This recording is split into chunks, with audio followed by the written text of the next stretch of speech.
Wild ending in Charlotte, the ACC championship game. SMU has just gone down and tied the game to make it 31-all. Clemson with time on the clock. Nolan Hooser, who's your daddy, from 56. Oh, baby. And Clemson wins the ACC title like that. Are you kidding me? And Clemson, a 3-loss team, headed to the college football playoff. What a game that was. I mean, they had a 24-7 halftime lead, gave up 17 points in the second half as Clemson rallies in the end. Look, there was like 16 seconds left on the clock, and it was enough time. They got a great kick return, and then Cade Klubnik with a 17-yard pickup put him in somewhat of field goal range. And Nolan Hooser, don't call me Nolan Hauser, from 56 yards out to win the ACC title. CBS Sports HQ, built by the Home Depot. How doers get more done. Nolan Hooser getting it done. Back here with B-Mac and Richard Johnson. Oh, my goodness. I mean, what a game that was, B-Mac. I mean, we thought we're going to go to overtime. Not so fast. Yeah, I mean, we thought Clemson was going to just run away with this game when you talk about how dominant they looked in the first half. 24-7 was the halftime score, but then SMU calmed themselves down, got things going, and made this game super entertaining and very, very competitive in the second half. But they did not win. Hakeem, Rich, here lies the potential chaos in terms of the playoff committee. Because the playoff committee, they said they would not punish teams for playing in their said conference championship ball game. Unfortunately for SMU, you knew you needed to win to be in for sure. Now, with the way you lost, will the committee value this SMU game as a good loss, to say the least? Because, Hakeem, you gave us a cool stat in terms of SMU, their entire schedule. They've only played against 2 ranked teams the entire season. They lost to both. Lost to BYU in September, lost to Clemson tonight. How will the committee value SMU overall body of work, knowing what just happened tonight in Charlotte? I think they have to get away from the recency of the thing and evaluate it in totality. And I don't know if they're able to do that.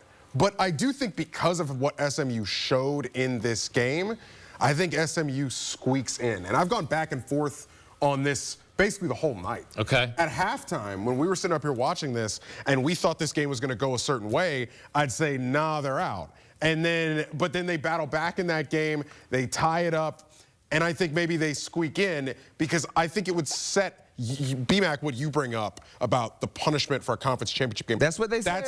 That's the thing that you've brought it up tonight, and it's rattled in my head. And as I go back and forth on this, where I eventually land is what you're saying, which is where I don't think you punish a team for getting into a conference championship game because of the precedent it sets about conference championship games in the future, not just about the playoff in general and the postseason in general. But also, too, guys, you know, we all love college football, right? And we've heard the committee say things in past moments, and they don't live up to those said moments. Sure. Right? Going back to last year. Yes. So there lies the reason to be a bit concerned. Nobody in Dallas is sleeping good tonight. Nobody is sleeping. You should be concerned because we've heard the committee say one thing and turning their back on what they've said in past conversations. But to your point, SMU made it very, very interesting because if they would have got blown out like how it was looking in the first half, there's nothing to think about at all. Right. You lose to this fashion, an ugly fashion, you're not having a shot to play in the playoffs. But because of how they fought back, battle tested, and made this thing extremely close to the wire, that it took a 56-yard field goal kick to win, now you have something to think about. But I can tell you this much, there's going to be a fan base that's going to be extremely excited. There's going to be a fan base that's going to be super ticked off tomorrow. Well, then that fan base probably shouldn't have lost 3 games. Ooh. Probably shouldn't have lost to the Oklahoma Sooners by 3 scores because that's the one that's going to be the most ticked off. Miami folks also will be royally, royally upset. But it's really the dichotomy right here is Bama and SMU. Yeah. Those are the two that we're worried about right now. Those are the two that we're trying to parse. And that's the thing that I would say to Alabama folks who may be upset if SMU gets in. Alabama 3 wins against top 20 teams in the current CFP rankings. And Georgia, South Carolina, and Missouri. That Georgia win may be enough because they won the SEC championship. That may be enough to get them in over SMU. And a loss to Vandy and a loss to Oklahoma. Those are the things that's what we're gonna have to parse. It's parsing losses. And give me 2 SMU close losses to top 25 teams, BYU and Clemson, over 3 Bama losses, 2 of which were against a Vanderbilt team that's mid and an Oklahoma team that's not very good. And you lost to them by 3 scores. And unfortunately, when it comes to the playoffs in college football, I feel like the committee, they really look at the here and now. Who's playing better football right now? Would you say SMU or Alabama? Probably SMU, but that's why I think you shouldn't. You gotta get out of the here and now. You've got to get out of who's on a win streak. That's why South Carolina is rightfully, in my opinion, where they are, which is behind Alabama, We saw that last year with Florida State because at that time with a backup quarterback, the committee didn't value their current games as more more style of play. I think they don't, B-Mac. I don't think they do. So that's something the committee will have to really look at as well in terms of SMU. If they felt like if SMU played Alabama right now, who would win? I'd take SMU in that game. I mean, I understand that, but I'm thinking of different scenarios that they might have surface in their room as they collab like we're doing right now. Because you might have a side, hey, we think Alabama has a more impressive resume. To your point, those 3 ranked teams who they beat, and they beat Georgia. We know one thing about Georgia. The committee values Georgia as like the who's of who in college football, and Alabama beat Georgia. One other thing I think we need to factor in here is the strength of schedule we showed is a strength of schedule that didn't have Clemson on it. That's the thing you have to keep in mind. Clemson being a top 25 opponent alters SMU's strength of schedule. Now, it doesn't vault it into a top 25 strength of schedule, but it does alter it. It does increase it. And so if you're going to parse the strength of schedules of an Alabama and an SMU, you've got to keep that in mind. You've got to keep it in mind. Well, yeah, because I'll give you this. I'll tell you that for SMU, both losses came against current CFP top 20 teams, BYU and Clemson. For Alabama, 2 losses against current unranked teams, Vanderbilt and Oklahoma. So what's the committee going to do? I would think because what this is a TV show in some parts, which we've embraced. Don't get me wrong. I'm not going to sit here and I'm saying, you know, this is, I'm going to complain about it. I think Alabama's going to get in. I think they're going to leave out SMU. Knowing the history of these things, and now that we have this committee and we are picking teams at large, who do you want to see? Who are we putting on TV? Are you putting SMU, the runner-up in the ACC, or are you putting Alabama, an 18-time national champion?